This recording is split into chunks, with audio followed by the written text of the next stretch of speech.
As a next step, I prefer to implement functionality to send password reset link. So let's say here we're going to add a link forgot password that will redirect users to the password reset form. I'm gonna open up login page component, and right here next to password label, I'm going to add another link. But before that, let's wrap all this into another flexible container and position elements as far as possible from each other within this container. And also let's align those elements vertically in the center. And down here I'm going to add this forgot password link. In the address, I'm going to specify the path of the password.request route. This route is already provided by Laravel Fortify, and it's intended to show the form which we can use to send password reset link. Let's also add a couple of classes to this link. I'm going to decrease font size, add underline to this link. The color of the text will be gray with a shade of 500, and when hovering over this link, the color will change on black.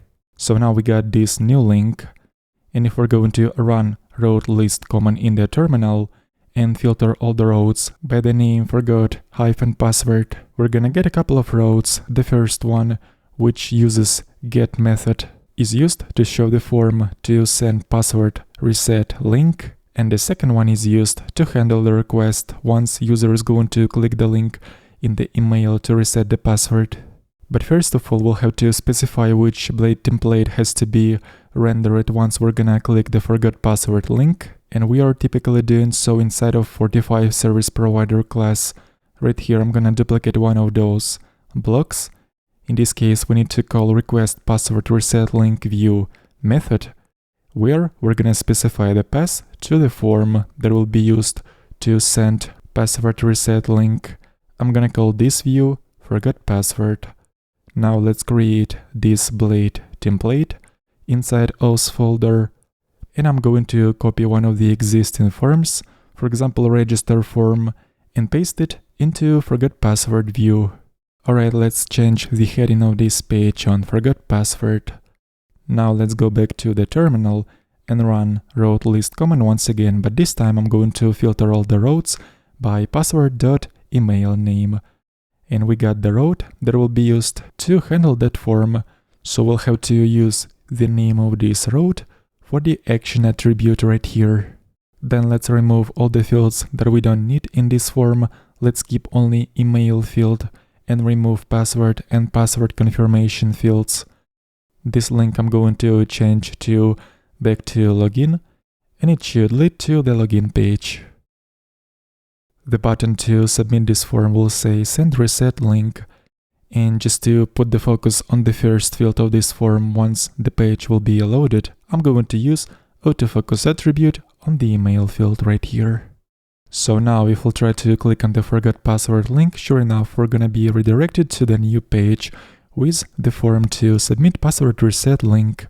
Let's try this back to login button if it works, and we are redirected back to the login page. Let's go ahead and try to submit this form, but this time I'm going to input the email of the user which does not exist in the database, and we're getting appropriate validation error. By default, Laravel uses log driver to submit mails, which means that all mails sent by our application will end up into laravel.log file. And the variable responsible for specifying which mail driver to use is called mail_mailer. As you can see, by default, it contains value of log. We can open up this file, laravel.log. I'm going to remove all the content from here. Enough if we'll enter proper email of the user that exists in our database and submit this form, we'll not see any errors. But if we'll take a look inside of laravel.log file once again, we can see the submitted mail. And here is the reset link that users can use to reset their passwords. But of course we have to indicate somehow the fact of the successful submission of this form.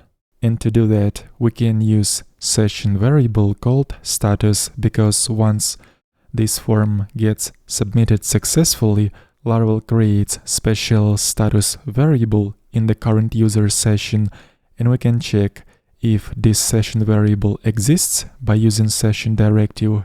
In this case, we're going to show the message on the page, which we can grab from the special value variable, which is available within this session directive block. Let's make the font of this message bolder, decrease the font size. The color of this text will be valid with a shade of 600. And let's also center this message on the page. And let's try to submit this form once again by using the valid email of the user that exists in a database. And there we go, we're seeing that the form has been successfully submitted.